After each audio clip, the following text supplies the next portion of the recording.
Welcome to the Muscle Expert Podcast with Ben Pakulski, one of the world's top professional bodybuilders, an expert on human performance and mindset mastery. Ben dives deep to deliver the strategies of the top experts to upgrade your body, mind, muscle, strength, performance, biochemistry, and how to become the upgraded modern man. Hey, what's up, ladies and gentlemen? Welcome to the Muscle Expert Podcast. I'm your host, Ben Pakulski, and we frame this podcast around allowing us all to live our greatest life in a body that we absolutely love. And I lead the conversation around intelligent training and giving you guys all the nutritional information, all the supplemental information that you need to truly build a great body. But a great body is of absolutely no use without a great mind. You'll never be happy. You'll never be complacent. You'll always be striving for more and never being able to find it. Realizing that end destination that we all seek is empty and truthfully doesn't exist. And all the true benefit and all the glory is in loving and owning the process and creating an incredible mind in the process so that we can love and inspire people. So today's guest is one of the most inspirational people in my life in the last 6 months. I've read his book a number of times. I've actually read 2 of his books now, and I'm absolutely delighted to have Dr. Rick Hanson on the show with me today. So Dr. Rick is the author of Buddha's Brain, which is my most gifted book of the last 6 months. And I think this book is absolutely life-changing as far as being able to understand how our brain works, why it works the way it does, and empowering us with the information and understanding of how to change it. Once you learn how to change your brain, once you learn your brain can be changed, you can feel empowered to know how to do it and begin the process of doing it. And changing our brain is complex on so many levels, but Dr. Rick Hanson does an incredible job of breaking it down and giving us a framework that allows us to truthfully own our minds. Because realize we're fighting against hundreds of thousands, maybe millions of years of evolutionary programming to survive. And a lot of these things are fighting against us and preventing us from truthfully being happy, being able to smile, being able to find the joy in the situations. And we have this negativity bias that we talk about. So this podcast is full of incredible information. So I know you're going to love the podcast. But in the meantime, when the podcast is done, I want every one of you to go out and buy the Buddha's Brain, because Rick Hanson is an incredible gift to us being able to live our greatest life. And I guarantee you're going to love that book, and you're going to want to give it to all of your friends, especially people who are finding that maybe they tend to lean toward the negative, or maybe there's parts of their life that you want to improve. But in the meantime, you guys get the deep dive and the download of this amazing man's brain as we have a really, really great conversation about improving your brain and how to make the most of your life. Enjoy the show with Dr. Rick Hanson. So where I'd like to start, Dr. Hanson, we can literally go down any path you like. I've got the notes that your, I don't know if it's assistant or whomever sent over. Obviously, I want to bring up your books. Where I'd like to start, and I think this is a good framework for people. You could tell me you'd like to go a different way if you'd like, but is the evolutionary role of the components of your brain and how they influence unconscious action. I think that's a really important thing for people to realize, because it allows us to almost feel empowered. That it's almost like it's the not your fault conversation, right? Like, hey, your brain was designed to do this, and it kept you alive for many, many years. And now, you're trying to ultimately overcome many years of evolutionary programming to, ultimately avoid the negative ingrained thoughts and really try to bring this happiness and joy and pleasure into your life, rather than living this negative default mode. So, my favorite. Like I told you before we began the call, my favorite book, my most gifted book over the last 6 months has been the Buddha's Brain. So thank you for that. And many of my friends, thank you for that. Okay. And it's a huge part of the conversation with my coaches. So I've got a number of coaches that work for me, and starting to understand the reality that this brain is plastic and we can change it. And although we do have a default mode network that's effectively evolved over the last 100,000 or more years to keep us alive and allow us to survive, we do have the ability to begin to change it if we become conscious and aware, and start leading our thoughts down the path of things that are going to allow us to thrive in today's modern day and allow us to keep a positive mindset. We don't have to live a constant negative default. We don't have to constantly have anxiety about these things. But I think it's important that people know that those things are your default modes. Like, you're evolutionary predisposed to having that in your brain. So you're not a bad person because you have a negative default, or you're not a bad person because you've got some anxiety. You just need to learn to, one, take ownership for the fact that, hey, I can change this, and now start looking to change it from a cognitive perspective, rather than thinking, hey, I just need some type of thing outside of myself, whether it be food or drugs or even exercise, to compensate for it. I think you're totally right. And also that what you do with people is a very important setting for people to grow in. And when I think about people working out or going to the gym, my own history there has mainly been in wilderness, doing rock climbing and things like that, sort of clocking as much time as necessary in a gym, but otherwise, getting outdoors has kind of been my own path. But that said, when I think about doing that kind of thing, people are vulnerable. They're measuring themselves against others. They don't know how they're going to be doing. And so in that environment, to be able to create opportunities for people to grow psychologically a lot, that's going to improve their performance through various pathways in terms of developing their bodies. But it's also, of course, as you know better than I, it's going to transfer to the rest of their life, to their job, their relationship, their sense of themselves, and so forth. So I think that's really, I think it's fantastic, honestly, Ben, really, what you're doing. And I appreciate it a lot. I'd be happy to talk a bit about the negativity bias in some ways that I think would be really relevant if you want. That would be extremely helpful. That's exactly where I want to go. Okay. Perfect. Yeah. If you could tell us what that is, and why that's so relevant, and why we all are living that reality. Yeah. So the short version on the negativity bias, I say we've got a brain that's like Velcro for bad experiences, but Teflon for good ones. Yeah. And we all know what that's like, right? You're in a relationship with somebody, you work with somebody, 10 things happen in the day, 9 are positive, 1 is negative. What's the one we tend to brood over? What's the one that we get, that we get resentful about, or we build up a case in our mind about, or we start thinking at 2 a.m. what we should have said or what we're going to do, and round it goes.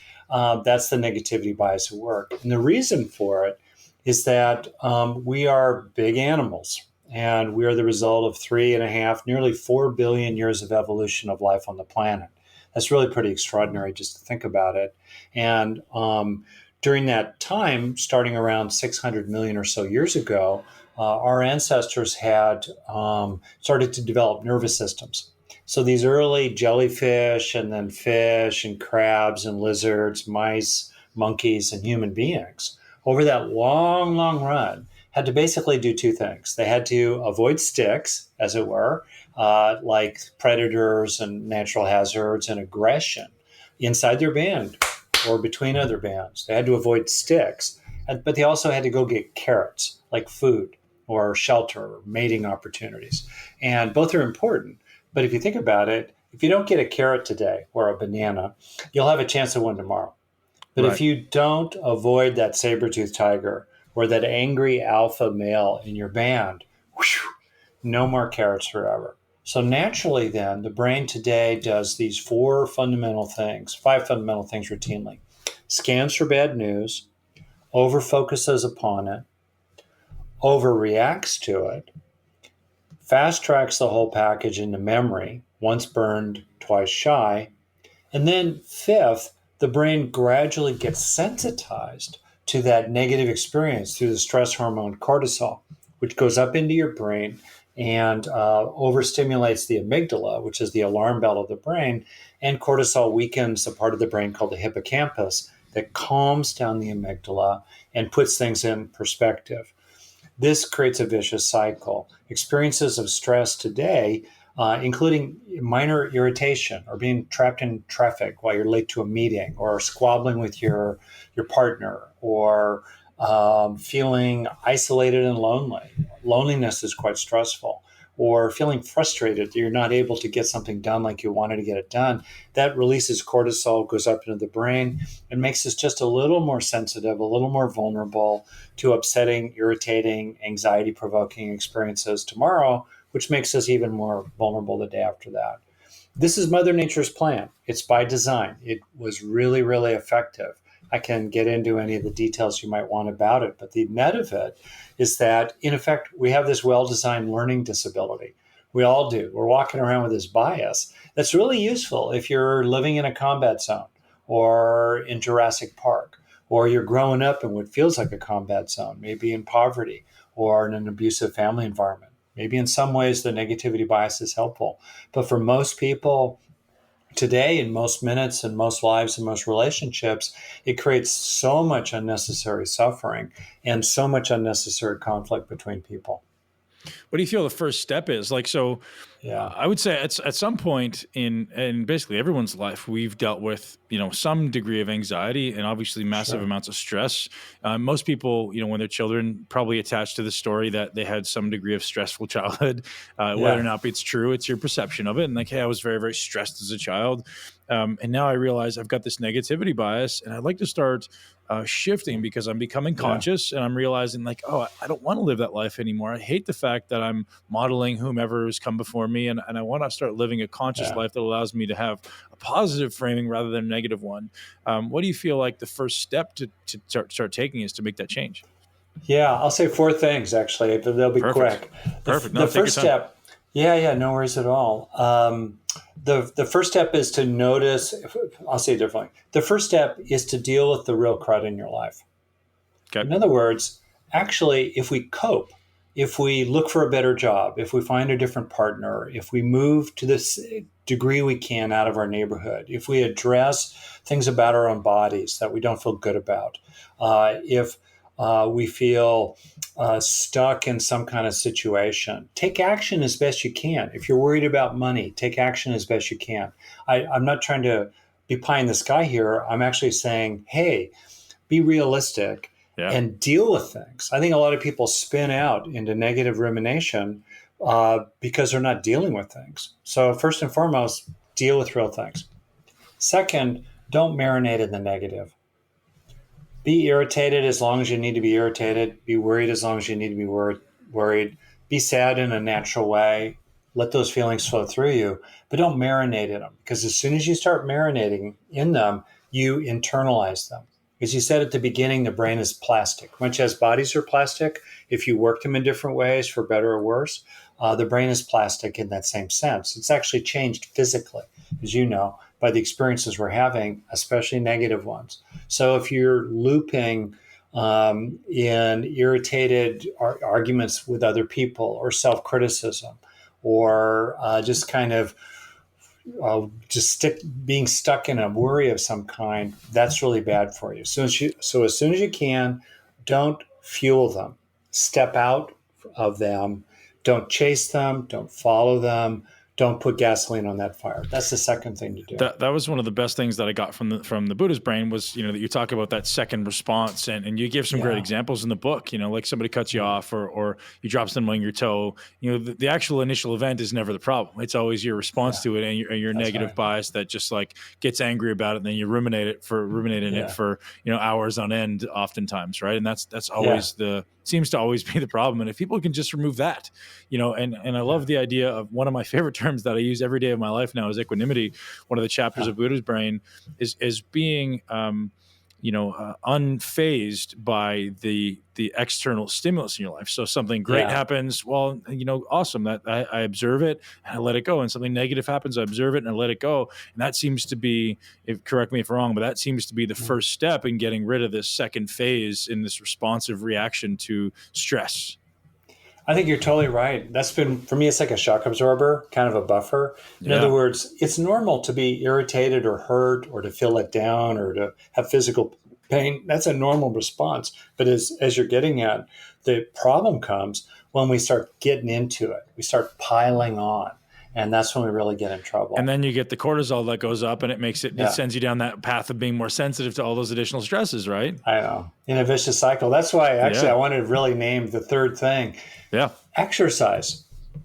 It's really interesting. Our ancestors were hunter-gatherers. A typical hunter-gatherer band walks 6 to 8 miles a day. Think about that.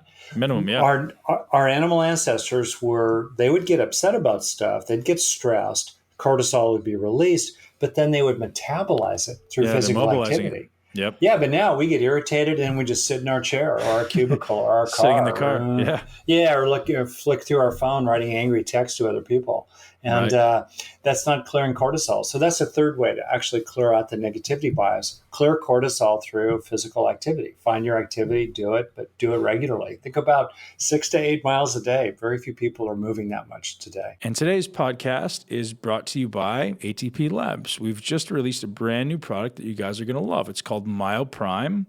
And this is just a creatine-based product with some ATP and HMB. And the reason I love this product is it's kind of an add-on to your current pre-workout. So you guys know I'm not a big stimulant person, but I am a big focus person. And creatine really helps add to that focus product that I always take. So you guys know I'm a big fan of the GF, which is growth factor by ATP, which is primarily just alpha GPC and tyrosine, driving up some dopamine and acetylcholine in your brain.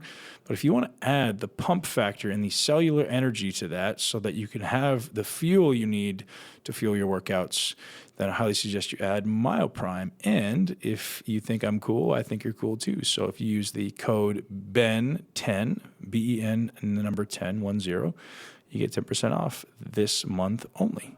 Enjoy the podcast.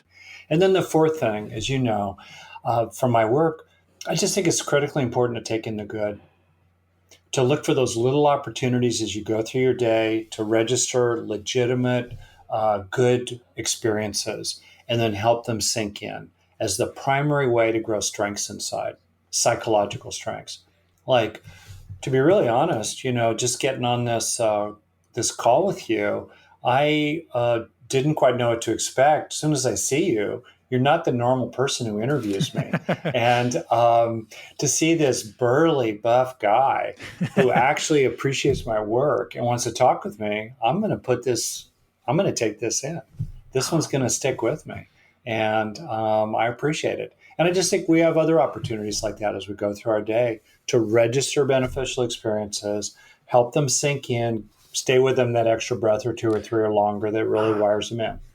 Please talk about that. So I try to bring, as I mentioned, I'm consciously trying to anchor compassion and love and joy and achievement and happiness into my workouts. Yeah. And a lot of people don't get that. They go, why do you do that? Well, or how do you do that? Well, a lot of people, when you say, hey, I want you to think about a time when you were really happy, or think about a time when you're really full of joy, or you had a great sense of achievement, and bring that back into your body and bring that feeling back into your brain and your mind, your nervous system. And they don't have the ability to do that. Can you talk about how you advise spending time with the emotion and just being aware of these, because typically, and I think you write this in your books, is people get a positive thing that happens, they move right on to the next thing. They don't even acknowledge and spend, be able to actually bring it into your nervous system, become very comfortable with it. Totally right. So I work backwards. For me, it boils down to an old school appreciation of self-reliance. If we're going to go through this life, we got to deal with crud. And what we have inside ourselves is what, at the end of the day, we can really count on. Other people are important, our situations are important, but they're uncertain, they change. But what we carry with us, we can tap into anytime we need it. So determination, resilience, self-respect, self-worth, skills for dealing with other people, skills with dealing with your own mind. Those are the psychological strengths that we carry with us that are critically important. Knowing how to motivate yourself to keep doing something that's good for you, even if it's uncomfortable, for like a workout, for example. These are critically important inner strengths of various kinds. So that's where I start. And then as a psychologist and a guy who also wants to grow these things in himself, I ask myself, how do you grow them? It's pretty straightforward to grow muscles, right? Obviously, you know a lot about the technology of that. But it's shocking that we know more about how to grow deltoids than we know about how to grow compassion or self-worth or resilience or commitment to sobriety. And there's nothing wrong with knowing how to grow the deltoids. You know what I mean? But it's just really interesting that we know so little about the actual how of growing these psychological strengths. So that's what's really gripped me. That's what really interested me. The how, when you really boil it down, though, is extremely simple. And this is the fundamental neuropsychology of learning, of personal growth of any kind. It's a necessary two-step process. First, you must experience what you want to grow, and then you must internalize it as a lasting change in your brain. Otherwise, it's a momentarily pleasant experience, but by definition, it has no lasting value. To use an analogy, it would be like lifting that weight once, but you're not moving to the point of fatigue. You're not creating any kind of permanent change in your muscles. That's you've had the experience, but you haven't helped it make a lasting change. So that's the necessary two-step process. Now, the easy part for most people is actually having the experience itself. It's true. If people are asked sometimes, like on a workout, think of a time when you felt really strong, motivated and good about yourself and determined. Sometimes on the spot, people have a hard time calling up an experience. I have a lot of tricks about how to do that. I'm happy to share them with you. Please do, yeah. But the crux is, much of the time, we actually do have good experiences going. We're having a moment. But like you say, we don't help it sink in. That's where the real problem is. And that's the dirty little secret in self-help. And a lot of programs, people listen to podcasts, they go through therapy, they take a mindfulness course, feels good in the moment, and then rah. But they're the same old, especially majority of people. A few people are steep learners or super learners. I bet you were, I'm pretty quick at developing, but the dirty little secret is a lot of people really don't get much out of interventions of one kind or another. And so the question then becomes, what can we do ourselves to steepen our growth curve, to max our gain from what we're doing? And that goes into the how of actually doing that. But the essence is super simple. Stay with the experience for a breath or two or longer. In the famous saying, neurons that fire together wire together. Right. Keep them firing together longer, so they'll tend to wire together. Stay with the experience rather than channel surfing onto the next shiny object, or letting other people rain on your parade and knock you off your game and what you're trying to focus on. Second, feel it in your body. And third, try to feel what's rewarding about it, because that'll kick out dopamine and norepinephrine and other good things that'll really help it sink in. Okay, yeah. I was just going to ask, why do you think humans don't spend time with it? If it's such a great feeling, if it's a great neurochemical cocktail, why are we so quick to move on to, and maybe it's, the idea of not having love and compassion for yourself is like, it's almost like we don't want to take the time to appreciate our achievements. And that's something I learned very young in my life, was celebrate your achievements. And so many people have a hard time doing that. Like, we have so many things on a day-to-day basis that we should be celebrating, and literally exaggerating the celebration, right? Like, have fun, dance, sing, like put your arms in the air and say, heck yes. But people refuse to take that even, 3 to 5 seconds to stay with it for 2 or 3 breaths. Any idea from an evolutionary perspective or from a psychologist perspective why we don't do that? I think part of it is the negativity bias, that people are just routinely scanning for a threat or some problem to solve. Then that tends to pull them away from the present moment. I think second, we have a culture that is training us to always chase the next stim, the next moment of stimulation, rather than resting in the current moment. So I think that's a real factor. And then I think the last thing is that many people, I think, are not that aware of their own internal experience. And they're kind of nervous about opening that door. Partly because to feel something. Because like me, I hit adulthood. I had numb from the neck down. I didn't want to feel anything because my feelings hurt. I did not have a happy childhood, and I didn't want to feel. But so I think for a lot of people, they're just sort of afraid to tune in and focus. One thing I like about these methods is they're totally quick and they're private. Like for 5, 10, 20 seconds in a row, like you're saying, if you want to really feel something, nobody needs to know you're doing that. On the outside, you could still look all cool and stoic and warrior-like, but deep inside, you can really tap into feeling. I'm in bliss. Yeah, that's right. Like your face looks right there. Right. So talk to me about that, though. So can you give us some pointers and some tips on, so what I'm trying to teach and exercise is to internalize the stimulus, right? So many people are so cut off from their body that they just don't feel anything, right? They're in the gym, even trying to train their body, and they don't feel. They're so mindless about everything they're doing. It's just acting rather than feeling. And I'm trying to get them even to see the benefit of, hey, you can actually train in the gym to become more aware and more internalized, and do it with your eyes closed and feel your body rather than thinking so much. Do you have any tips on how people can stay with that emotion, that feeling, or maybe just become better in tune with a feeling? Because when I talk to people about, hey, where do you feel that in your body? And people are like, what are you talking about, man? I don't feel. Yeah. You have any Yeah. experience on how we can kind of accelerate that learning curve? Yeah, huge. Do you ever have people pay attention literally to the internal sensations of breathing? Yes. I mean, That's a as good often one. as I can, right? Starting Yeah. with a meditation, even one thing that I advocate with everybody is before and particularly after every single workout session is there's 5 minutes of breathing. And one, Yeah. to get more of a parasympathetic stimulus so we calm down the sympathetic response from exercise, but two, just to pay attention, right? Like, taking that 5 minutes before and after allows you to pay attention to where you feel things, to how you're breathing, to what your rib cage and spine feel like proprioceptively, like making your body aware. But that's definitely something I advocate.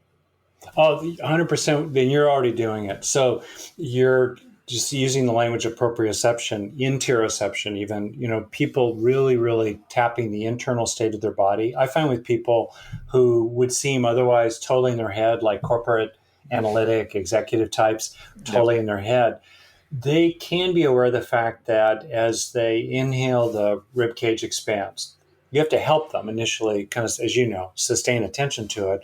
But that is immediately accessible to people. They're not maybe able to tune into the sadness from their childhood or something that's down the road, but they can feel their rib cage, expanding or shrinking. Mm-hmm. They can feel their diaphragm moving.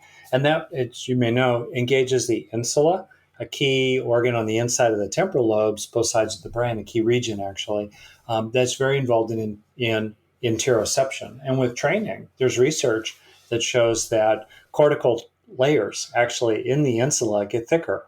People literally build up neural tissue through repeatedly tuning into their own internal sensations, such as the sense of air being cool as you inhale going in and a little warmer as you exhale.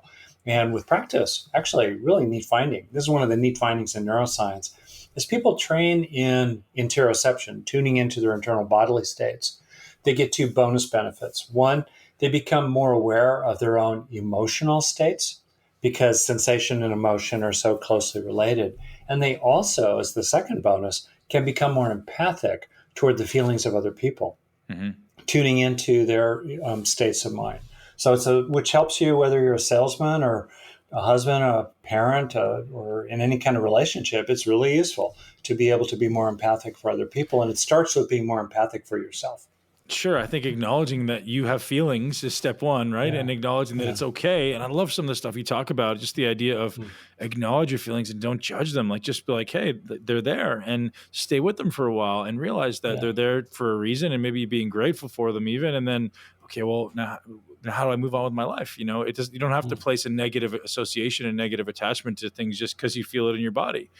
Someone puts a definition on something, all of a sudden the world is going to end because I've got a little bit of stress or I get a little bit of anxiety. But the reality is it's just the definition that we're putting on it.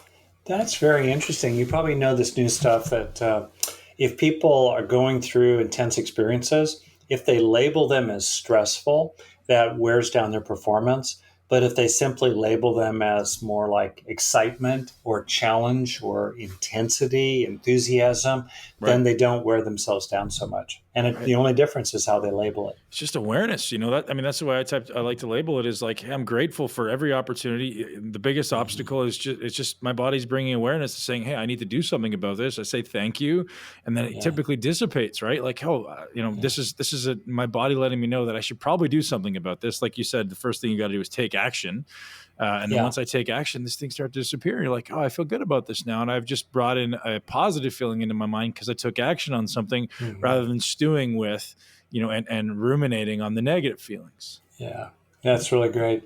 One thing I'd want to ask you in a sense is, what do you see about people being, in effect, on their own side? You talked about so many people come to fitness or health practices from a deficit standpoint. I'll use that language. They feel like something's missing, something's wrong, and they want to fix it about themselves. And there's a place for thinking, okay, I've got an issue I've got to deal with, but that attitude is deficit oriented, it's scarcity oriented, Absolutely. and it's hard to sustain motivation as a result. You're moving away from the stick at your back rather than moving toward, a better, happier way to live and be. All right.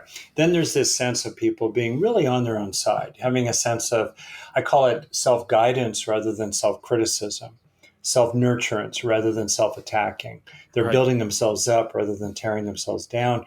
And they're really for themselves. There's the feeling of being for yourself. How do you cultivate that in people? Well, what you said there is literally the articulated difference between success and failure in physical fitness, right? So if you're running away from the stick, the likelihood of you succeeding long term is slim to none, I believe.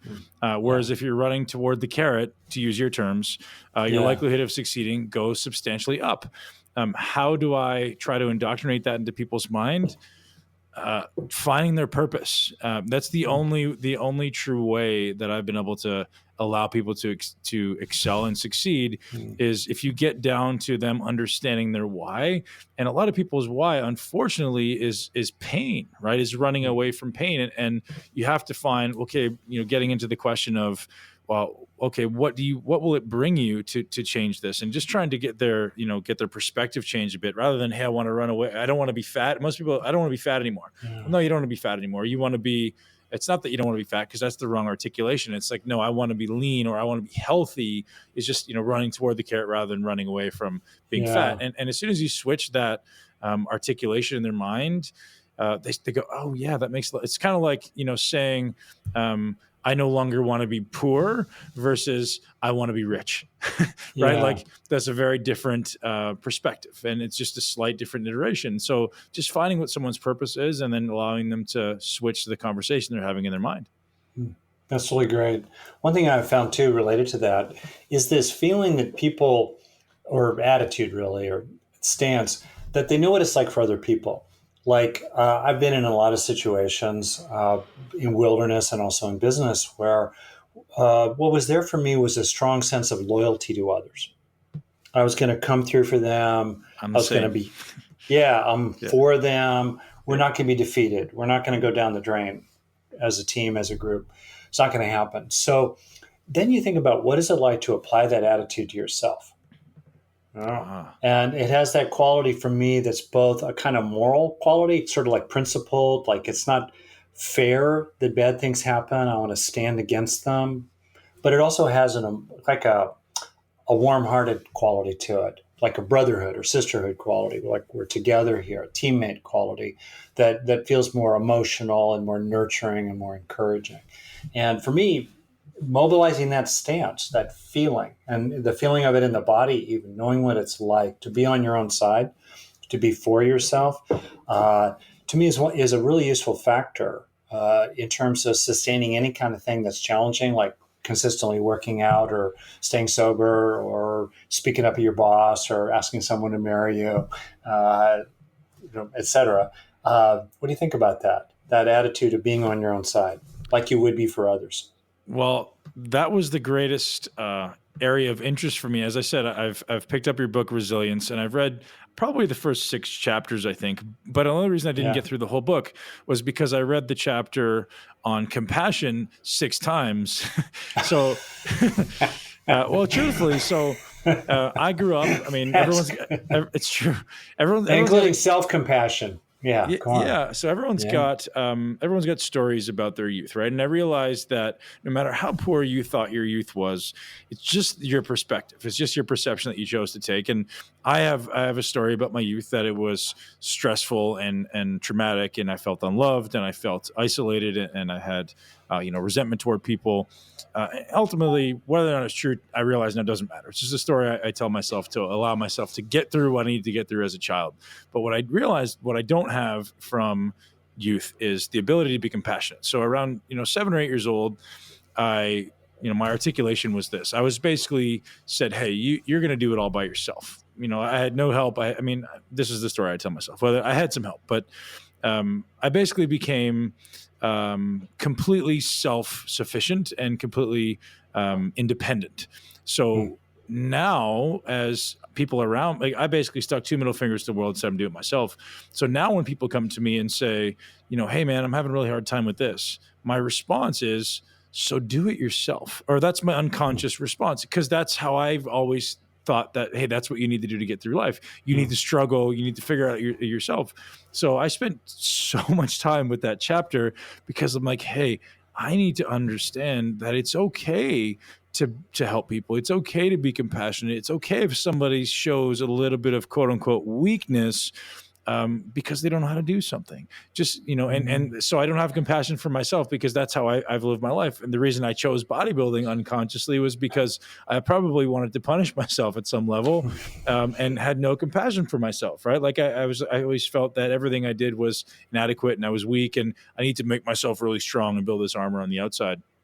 So I need to spend so much time. So my question for you, Dr. Hanson, is how do we start to develop self-love and compassion? How do I get better? And this is completely a selfish question, is how do I get better at loving myself and being compassionate for myself so I can do a better job showing other people love and compassion? Because ultimately I know that I can't love somebody else. I can't be compassionate to somebody else until I have complete compassion for myself. Man, I have such respect for you.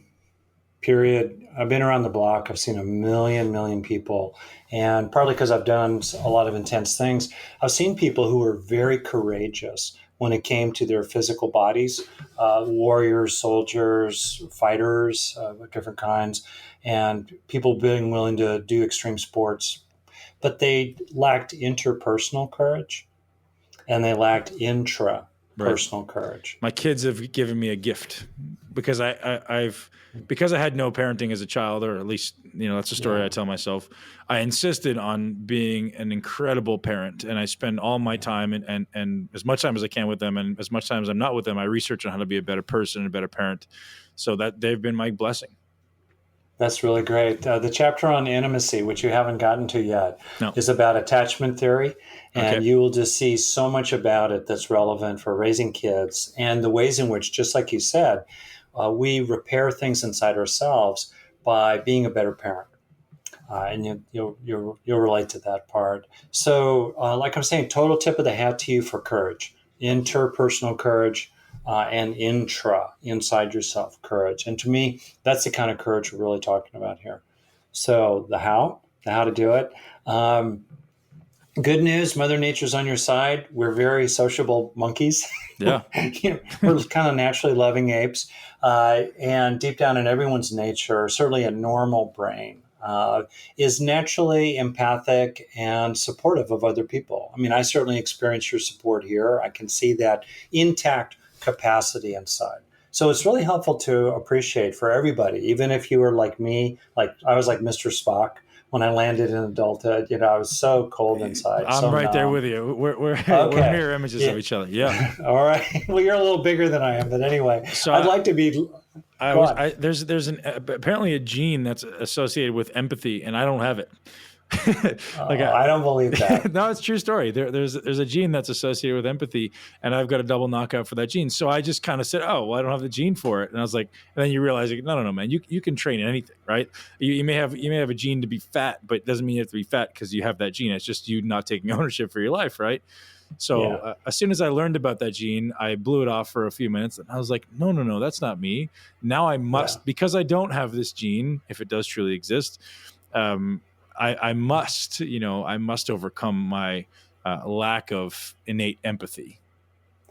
Yeah, so first off, whatever's true about that particular gene, the basis for empathy probably involves 100, if not 1,000 genes, sure, and various circuits of different kinds. Yeah. And if one thing that you'll see when you get to, I think the chapter on intimacy is our development actually as compassion. We're the most naturally compassionate species by far. Chimps, our relatives, are not very compassionate. And so we are designed to be caring and supportive. So the bottom line is this is our true nature, even though it might be covered over by a lot of other stuff. So then you're getting at how do you reclaim it? And I think it's a general principle, and I imagine you do this as well in terms of physical training. You look for what's within reach, and then you build from there. like what kind of weight can be pushed, or what kind of movement is available to somebody, or what kind of awareness of themselves does exist, and then you build from there. So I would think, well, do you have situations in your life where you have a sense of loyalty to other people, or where you naturally kind of move in to be protective or to stick up for others? What does that actually feel like? Do you play fair? Does it piss you off when people cheat? Are you for justice in some way? And whatever's within reach, and then you kind of know what that feels like. So it's like a general strategy is to find what's within reach, and then know what it's like, internalize it, and then apply it to yourself. So much like you would have a sense of kind of fairness toward other people, can you bring you yourself, or people listening here, can you bring that to the self-criticism you might get into? In other words, if you would stand up against person A who's yelling at person B in the way you yell at yourself, well, can you stand up to that inner critic inside your own head? Because it's unfair, it's unjust, it's uncalled for, it's cheating, it's lying, it's over the top, for example. Yep. Build from there. And then I think beyond that, a fundamental sense of warm-heartedness toward ourselves, where we realize, deep down, everybody suffers. Compassion is a very natural response to suffering. It's recognizing how life's hard for each one of us. Like you're at the opposite end of the spectrum of wallowing in self-pity.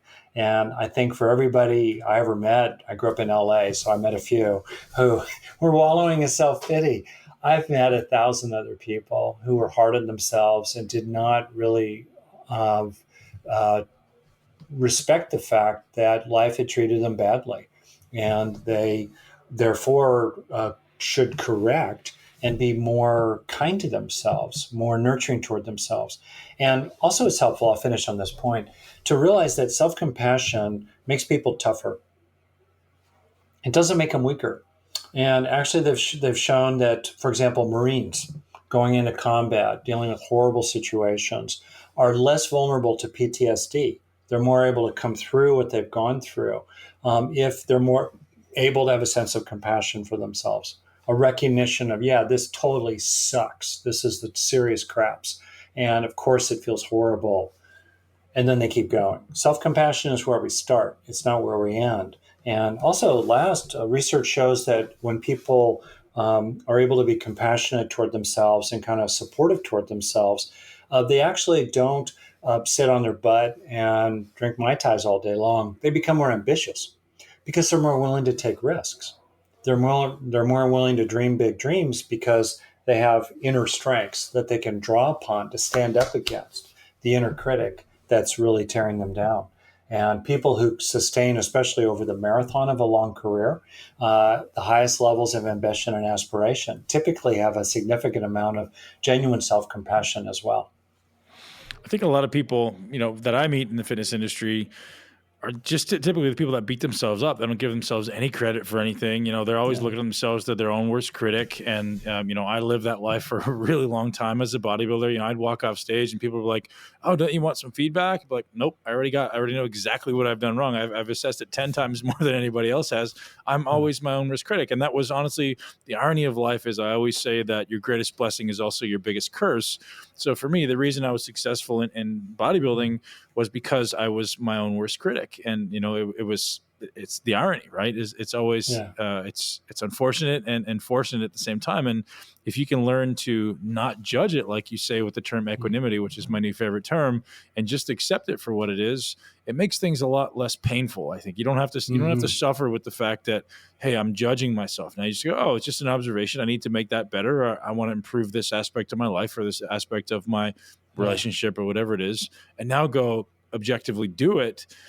It seems to empower you, or at least seems to empower me a little bit, and I didn't get so stressed about it. Yeah, you'll see this story in the book Resilient later on about aspiration and all. But basically, I had two kinds of rock climbing guides. I would go out with people who were world-class athletes in what they were doing sometimes, and there were two kinds of them. A lot of times people think that self-compassion and self-encouragement is all touchy-feely, and I'm going to use a loaded word here, feminine, and somehow unmanly or inappropriate to the extent that those words mean something to people.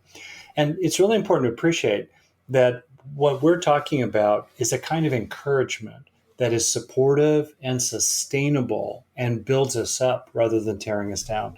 So I would go out with these guides, and I was still climbing scary hard stuff when I was with them. And they would kid me. I would face something difficult, and they'd say, "Quit whining, Hanson, start climbing." And but it was in a friendly way. Right. They weren't being mean and nasty. They made me better climbers. And in particular, they would point out when I did things right. Because if you think about it, feedback about what we're doing right is infinitely more informative than what we're doing wrong. Because if you get feedback about what you're doing wrong, it just tells you eliminate one of 10,000 things you could do wrong, but it doesn't tell you in itself how to do it right. Yeah, it doesn't name the bullseye. So when people tell you you're on the bullseye or you're just one ring away from the bullseye, that's highly informative. So they would give me that kind of feedback. Then I went out one time with this other guy.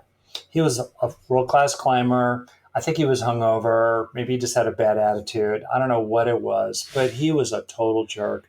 Everything I did was wrong. If I did anything right, he never mentioned it. I felt his impatience coming down the rope as he would sort of yank it to get me to keep on going. And at the end of the day, I was a worse climber than when I started. I was rattled. I was confused. I didn't know what to do.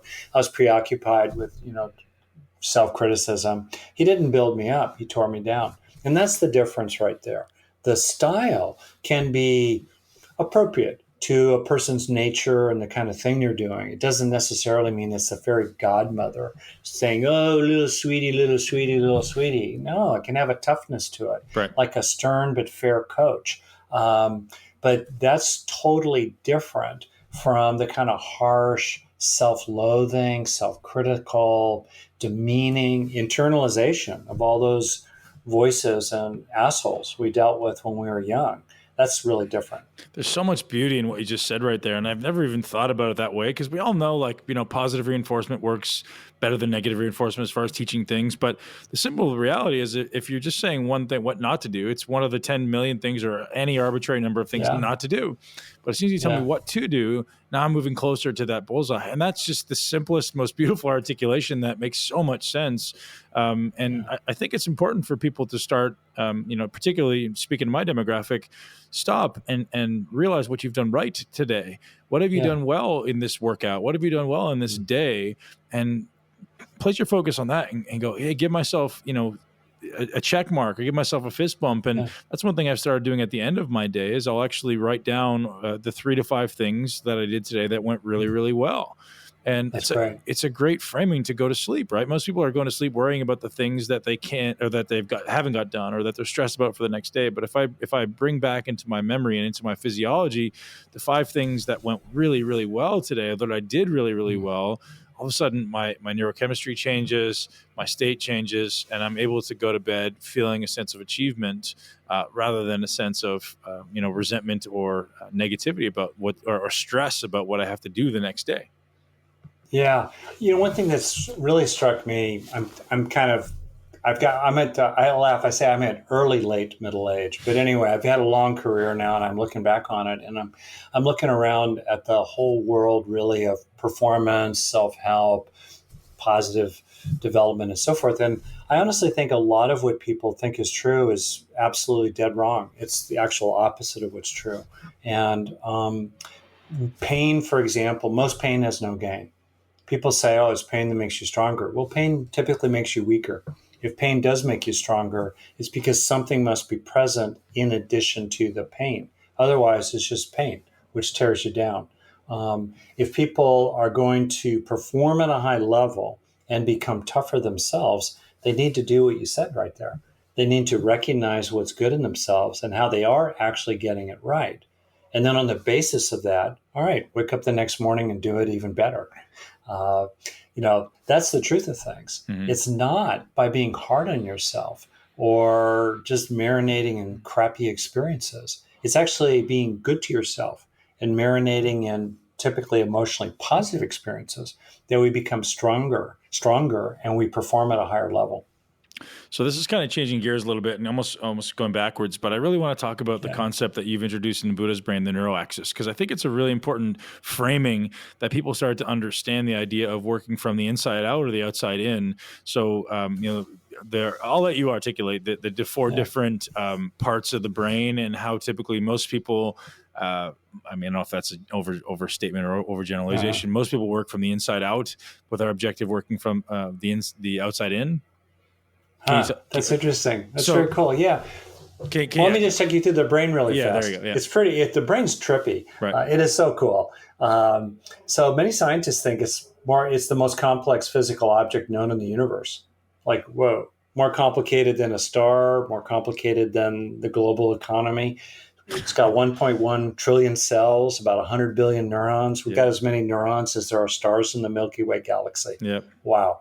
And they make several thousand connections with each other on average, which gives us several hundred trillion synapses or connections in the network of our brain, each one of which is like a little computer, little microprocessor. So that thing is really complicated. And it evolved from the bottom up, like building a house in 3 floors. So we have in the neuroaxis, as it were, as you said, if you go down the brain, you're going back in time. In effect, you're moving down from an internal monkey, mouse, lizard, jellyfish. Basically, the very first nervous system 600 million years ago in the primordial seas. So from the bottom up, we've got this brainstem. It's very associated with the reptilian stage. That's about safety needs in particular, avoiding pain and threat. And then we have on top of that, the subcortex started evolving around 200 million years ago with mammals. 400 million years after the nervous system initially developed or appeared, mammals like ancient squirrels or rats. I'm very fond of rats because they survived after the dinosaurs were wiped out around 65 million years ago. And so we have this subcortex with things like the amygdala, the hippocampus, and so forth. It's very involved with our second major need, which is for satisfaction, for pursuing reward. Mammals are able to hunt at night because they're warm-blooded. And mammals also are able to sustain pursuit, unlike crocodiles who are fast for 50 feet but can't keep on running. And so our little ancestors were really good at going out and get what they needed. They're the mammalian ancestors. And then on top of that, we have the primate and especially human neocortex, the third floor of the house of the brain. It arose with primates around 40 million years ago, and especially early hominids making tools with brains a third our size, just about 3 million years ago. And that part of the brain is very, very, very involved with relationships, our third major need. So the takeaway for me from all this is that a lot of people try to motivate themselves, whether it's for fitness or sobriety or work or public speaking, top down, as you're saying. They give themselves internal instructions, kind of like Spock. In my case, up there in the control room in the starship, Rick Hanson, giving myself orders. Great. There's a place for that. But most sustainable motivation comes from the bottom up, from the inside out, because that's where the reward circuitry of the brain lives. And that's also where in the brainstem, the nodes for dopamine transmission occur, which is very, very involved in sustaining motivation. So for me, it's really much more powerful. And I can say this with regard to my own efforts at fitness as well as other things over time, to get a feeling of being what it would be like to be already fit, already lean, already strong, already proud of my body, already comfortable with it, not trying to hide it in any way, already feeling secure with other strong people of various kinds. What would that feel like? And then use the feeling of that to draw me in that direction rather than moving away from old feelings of weakness. So one of the most fascinating things that I found about you, Rick, was your interest and continuous reference of Buddhism. Can you tell me a little bit about your experiences and your perspective from? I don't know if you've had. If you study the Buddhist tradition a lot, I think you mentioned being in Tibet, or have you been there? You mentioned Tibet, ancient Tibetan practice. So I figured, I assumed you had spent some time there.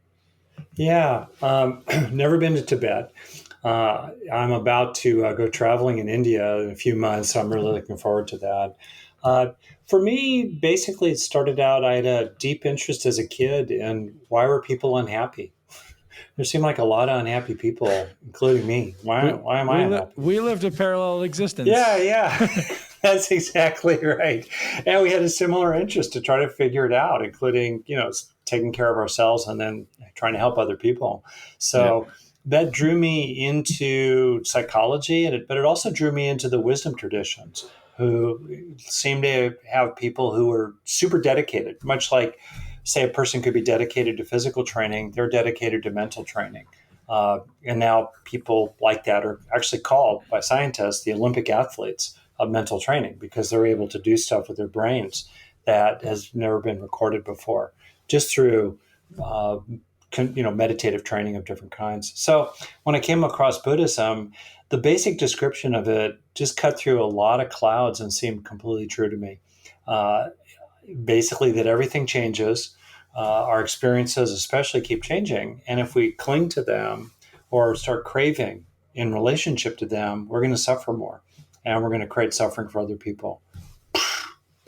That just seemed so penetrating, Yeah. so true. And that just set me on my way. And the idea also, the Buddha, in the historical Buddha, never claimed any kind of supernatural power, any kind of divine inspiration. So it's clearly an approach that's very much based on self-reliance and doing your own work. Now, you do it in community with other people, going back to, your own development of compassion here. Mhm. But at bottom, the Buddha had your attitude of real moxie from the get-go, in terms of personal training and development. Yeah. And so that appealed to me a lot as well. That sense of self-reliance, that it's about the evidence of your own direct experience. It's not about taking anything on faith or belief. It's not about worshiping any kind of higher authority. It's about doing your own work, learning from teachers and respecting teachers along the way, people who are farther along and have something to teach you. But ultimately, you've got to get there yourself. And that really, really appealed to me. And it's been deeply, deeply useful my entire life. And the older I get, honestly, the farther along in practice I get, the truer it seems to me. It seems like that's the consensus amongst the brightest, most well thought out, mindfulness coaches and therapists and psychologists who actually have studied this stuff at deep length. The idea that Buddhism seems to be the most complete conversation. It's there's nothing. Don't follow me blindly. Like, find out for yourself.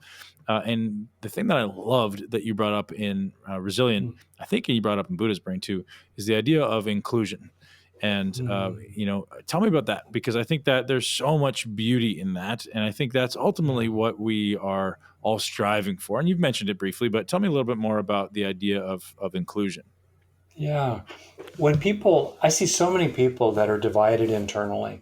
They're embarrassed about parts of themselves, or they suppress feelings like softer, more vulnerable feelings that were not safe to reveal, maybe when they were young or in their job or in their combat tour. And as a result, though, they feel like a house that has many rooms that are closed off, including the basement itself. And then you go through life, and it takes a lot of mental effort to keep those doors shut. And also, you don't feel like a whole person.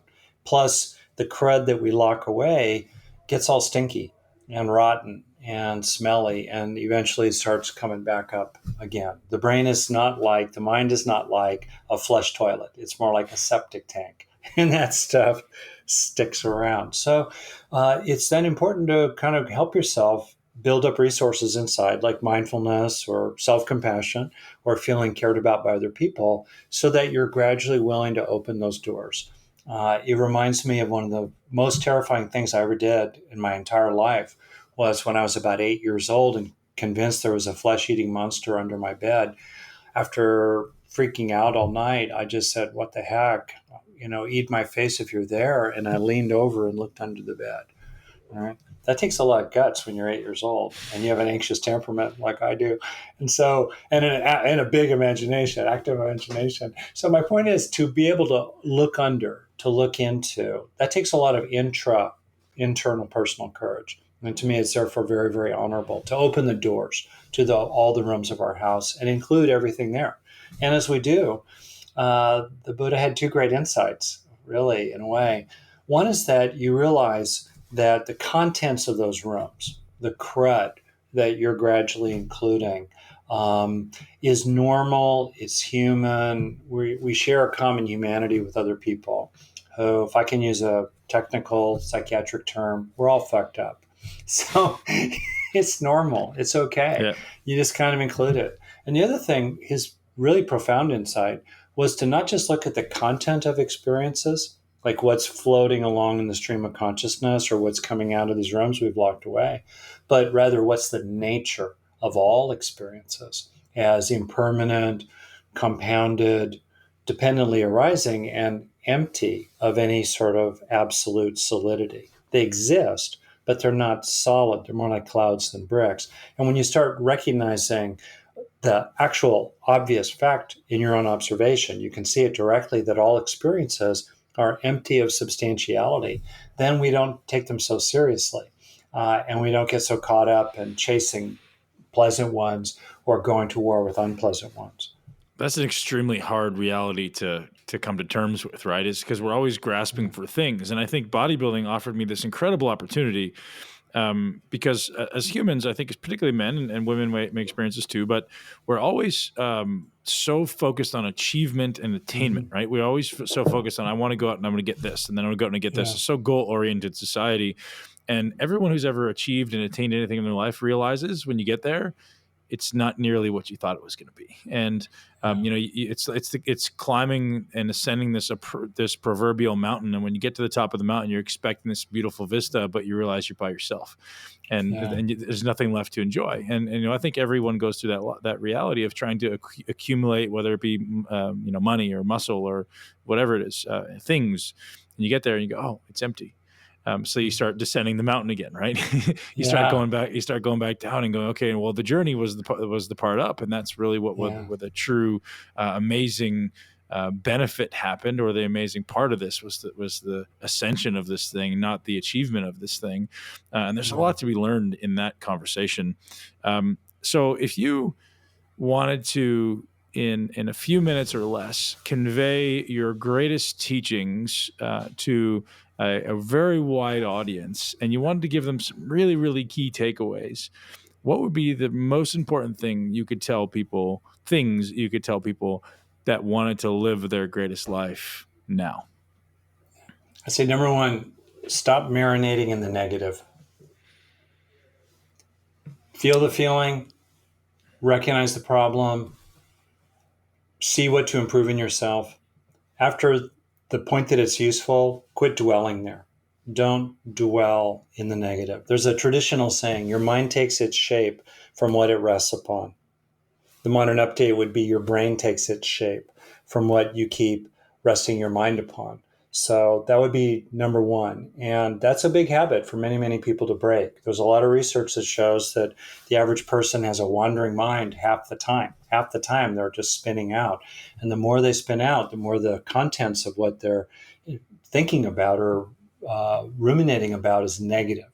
So that would be number one. Don't dwell on the negative. Number two, dwell on the positive. Focus on the authentic good news. No bull, no rose-colored glasses, just the ordinary good news of everyday life. Focus on that and dwell there. And in the process of dwelling there for 5 or 10 or 20 or 30 seconds in a row, you will truly take it into yourself. Much as a person can build physical muscle tissue that's visible from the outside, you can weave these useful, good experiences into yourself, hardwired into your own nervous system. These two things, no one can stop you from doing them. No one can stop you from pulling out of negative thought loops or no longer pouring gasoline on those internal fires. And no one can stop you from recognizing the authentic good experiences in your day, especially the small, mild ones. No one can stop you from doing that. And by the way, the more your life sucks, the more important it is to do what I'm saying. The less you're being supported from the outside, the more you're like a 7-year-old kid and the cavalry's not coming, the more important it is to do this stuff, or whether you're a 70-year-old kid to do this. The other side of it, though, no one can stop you. No one can do it for you. No one can do it for you. You really have to do it for yourself. And that was, to go back to Buddhism, maybe to finish here, that was his final teaching. He said, you have to be a lamp unto yourself. You have to do it for yourself. Yes, draw on other people. Yes, learn from your teachers. But at the end of the day, you've got to be the driver of that process. I don't think a lot of my listeners think that their life sucks, because I'm typically, like I said, that guy who's not very sympathetic. And I'm just like, man, get up and get off your ass and do it. And I tend to be a pretty positive guy. Yeah. But I don't think a lot of listeners are people who are looking for the self-pity. But the reality is, like, if you're someone who's sitting home right now saying, I don't have anything good going in my life, the easiest thing, and this is something you've touched on, is like, just get out and do it. Take action. Take action in whatever way you know how, and then turn around and look how far you've come, even in a few hours. And there's something to be grateful for and be positive about. And you've just taken one step toward becoming your greatest self. And it's so simple if you make it that way, right? And maybe you set 3 things to do that day, and we get all those done. And you turn around and take a look at that day and write those things down and go, hey, here's the 3 things I did today that I can be happy about and be positive about. All of a sudden, your life starts to change.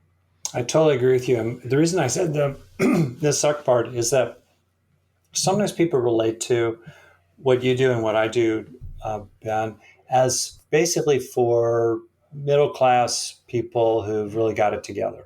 And the point I'm just trying to make is that for many, many people, they're facing very real challenges. They're living in poverty. It's kind of crazy to realize that 1 in 5 kids in America lives below the poverty line. We're the richest nation in the world. Nationwide, government estimates 1 in 5. In California, my home state, it's 1 in 4. Just think about that. There are 1 million kids go homeless every year, or their parents are on the street with them in the back of a car somewhere. I mean, that's reality. People have a difficult life. So I'm just trying to name the fact that what you and I are talking about is not just for privileged people or well-to-do, affluent people who have a little extra money to join a gym or hire a trainer, for example, but actually it's for everybody. So that was kind of what I was getting at. But everything else, I totally agree with what you're saying there.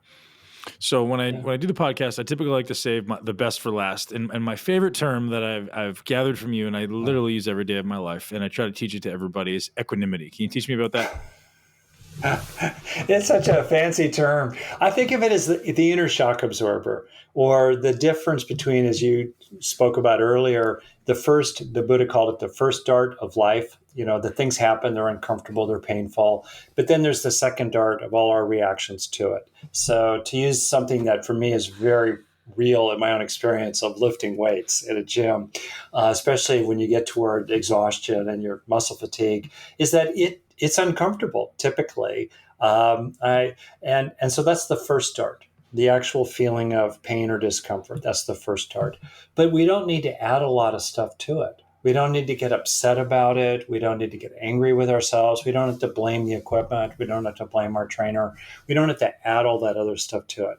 That's the second darts that we throw ourselves. So what equanimity is about is just staying with the first dart, but it's also staying with, I'll say it a little differently, the first cookie. In other words, it also means being able to enjoy pleasures without getting caught up in addictive drivenness toward them, including subtle forms of drivenness that we see so much in our culture, in which people are chasing one performance goal after another. And there's a phrase that I use myself, aspiration without attachment. It's the idea of absolutely going for it in a passionate way, in a determined way, a skillful way, drawing on resources, maybe even being fiery about it, without tipping into the dark side of the force, without tipping into getting attached to the results and beating yourself up along the way and using inappropriate means to achieve some kind of appropriate goal. So that's the feeling of aspiration without attachment. That's a form of equanimity. And I'll leave you with this kind of notion. There's a traditional saying that liking without wanting is heaven. Wanting without liking is hell. And you can valence that positively or negatively. And I think the art of life, and that is very much what the Buddha taught, be with what's unpleasant as it flows through you without fighting it or getting attached. Be with what's pleasant as it flows through you without getting caught by it and trying to hold on to it as it passes on by. And those two pieces of advice to me are really central, especially for people who live in the modern world. Enjoy the pleasures as they come, face the discomforts as they come, but live in peace and live in peace with other people along the way. Can you finish with just teaching people your current or favorite meditation practice, and exactly where your mind is, if it's going blank or if it's on a very specific topic? No, that's a great question. Yeah. So meditation practice. Number one, it's like people say in the gym, what's the most important exercise to do? It's the one that you you'll do. actually do. Right. Yeah. So the most important meditation method is the one you'll actually stick with. So I have a suggestion for people that I'll just kind of maybe lay out a little bit as 10 minutes a day. If you do these things for 10 minutes a day, the first day you do them, you'll feel different. If you do them for a week in a row, you'll feel really different. Here's the 10 minutes. Here's Rick's workout program. Ready? Here we go. Number one, look as you go through your day, half a dozen times over the course of a day, less than half a minute at a time, take in the good. You finish your workout, feel good about yourself. You have a nice conversation with your friend, let it sink in. You realize how to be a little more skillful dealing with your boss, let it land inside. Take the extra 10, 20, 30 seconds with beneficial experiences a handful of times every day to really help them sink in. Now, is it just, sorry to interrupt you, is it just a matter of like letting you feel it in your inside, or are you actually saying something to yourself like, hey, I did well there, or like, hey, good job, or is there some type of reinforcement, or is it just literally like feeling the feeling? There are a lot of different ways to increase the impact of experiences so they stay with you. And I go into a lot of detail about that in the book, Hardwiring Happiness. But the essence is really simple. When you're feeling it, first you have to experience it. And it could be a thought. Maybe it's just an idea. Aha, I don't need to stress about that. That's useful. Or maybe it's more like a body sensation, like a sense of determination and fortitude. Or maybe it's a feeling, like liking somebody or feeling liked yourself. Either way, once you have the experience, three things will really help it hardwire into your brain. One, duration. Stay with the experience a breath or two or three. Two, feel it in your body as much as possible. The more embodied our experiences are, the more they're going to leave a neural trace. And three, focus on what's rewarding about it, what feels good about it or what's meaningful about it, because the brain is designed to register what's rewarding. Really important.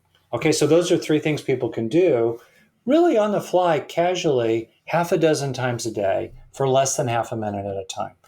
So far, I'm at less than 3 minutes. All right. Second suggestion for people, my 10-minute program. Look for what are you trying to learn these days? How are you trying to grow? What's your number one priority? What's one or two or three things that you're trying to develop in yourself as psychological strengths? A little more patience, a little more happiness, a little more wisdom, a little more self-confidence, a little more tolerance for people that are irritating. Maybe it's more of a spiritual insight. Maybe you're trying to develop some sort of attitude you picked up from you, Ben, say, or Tony Robbins or somebody else. What are you trying to develop? What's the one thing, especially these days, that's a high priority for you to grow? And that will organize your day, especially if you're scattered or you're feeling pushed around. It's like, what's that one thing you're trying to develop? And then right there, look for experiences of it that you can have by noticing what you're already experiencing or by deliberately creating that experience. And then once you have that song playing in the inner iPod, turn on the recorder to really, really help it sink in. Now we're up to about 5 minutes, right? Maybe 6 or 7 tops. And then the third thing I strongly suggest, which has to do with the evolution of the brain, I call it reset to green. And you can do this as a meditation. So now I'm coming back to your meditation question. For a minute, at least a day, make a moral commitment that you will do this every single day. Maybe it's the last minute before you go to sleep. You will do something meditative for a minute or more every day. It could be your own form of meditation. The one I'm going to recommend here is really, really simple.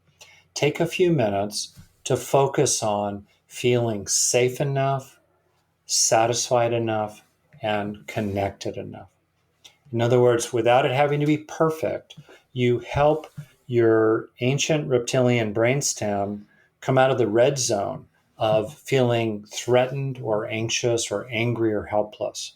And instead, drop into a feeling of calm strength, safety. Love that. Yep. Second, in terms of the little mammalian subcortex that's reward seeking, drop into a feeling of contentment, satisfaction already, gratitude. What are you glad for already? What are some of the many things you already accomplished in this life or today?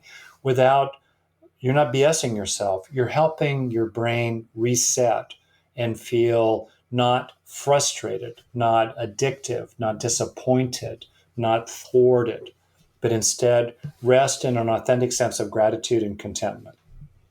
And then third, over the course of these 3 minutes or so, focus on feeling connected enough already. Bring to mind people who like you, care about you, or you're cool with, or you're part of a group with. They're your buds, they're part of your team. You goof with them. Doesn't have to be a perfect relationship. Maybe they give you a hard time, but they're your friends. Or also feel inside yourself your own good heart, your own warm heart. So you feel connected enough already. And this will fundamentally reset your physiology. I call it the green zone. Or to put it in a totally dorky way, pet the lizard, that's the reptilian brainstem for safety.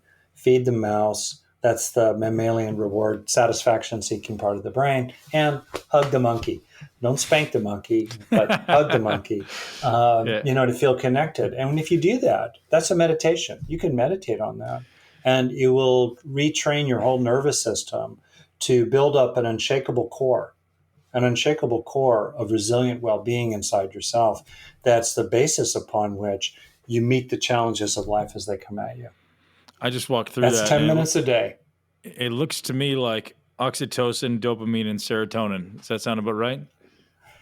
That would be a good way to put it. I'm happy with that. I'll leave it at that. That's what it feels like. Very knowledgeable. That's how my brain's going to remember it. So yeah, I like it. Oxytocin, the monkey; dopamine, the mouse; and serotonin, the lizard. That's very cool. I like that. Dr. Hanson, I'm incredibly grateful, and I hope you continue to write more books so that I can enlighten myself with. And if you're doing courses and such, by all means, let us know, and I'll link to it in the show notes, because I think a lot of my listeners will be definitely very, very interested in allowing you to enlighten them in living their greatest life. Thank you, Ben. It's been a treat to talk with you. It's been inspiring, actually, to talk with you. Wow, thanks. And I meant what I said about courage. Courage is heart. That's the root of the word for courage, as you know, heart. I'm just trying to become great so I can lead a next generation of great humans, and that's really the mission, right? Work. Oh, your kids are lucky. They're fortunate. They chose their dad well. Thanks, Rick. I appreciate you. Have a great day. All right. You take care. I better skedaddle right now. I've got something at 1. But anyway, it's been a treat to talk with you, Ben. Thanks, Rick, and I hope we'll keep in touch. So what did you guys think of the episode with Dr. Hanson? As you guys saw probably by my expression or the tone in my voice, I absolutely loved this conversation with this guy. As far as people inspiring me over the last 6 and 12 months, Dr. Hanson is the top of the list. And his attitude and his demeanor and his ability to articulate this extremely complex message in a really simple way is truthfully remarkable. And if you haven't already taken the time to head out and pick up Dr. Hanson's book, Buddha's Brain, he also wrote a book called Resilient, and I highly recommend everyone read that book. So if you're someone who's into the science of understanding the structure of the brain, how the brain works, Buddha's Brain is the way to go. He gets into the structure, he gets into the function, he gets into the evolutionary components of each of the structures of the brain. If you're someone who's not into the science, but you just want to understand how to truthfully use your brain to create a life that you love, Resilient is the book. There's a lot of aspects there that are going to help you create a framework around every aspect of your life, whether it be your internal reality or your external reality. So a huge thank you to Dr. Rick Hanson. You can follow him on Instagram. You can also check out his website, which I'm going to link to in the show notes. And I truthfully hope you guys enjoy the show. As always, if you've enjoyed this is one of those that we want to share with as many people as we know, and definitely gift Buddha's Brain to anyone you know that wants to live their greatest life in the greatest body. Have an amazing day. Join us on benpakulski.com to learn the cutting-edge techniques to take control of your body, your brain, and create your greatest life.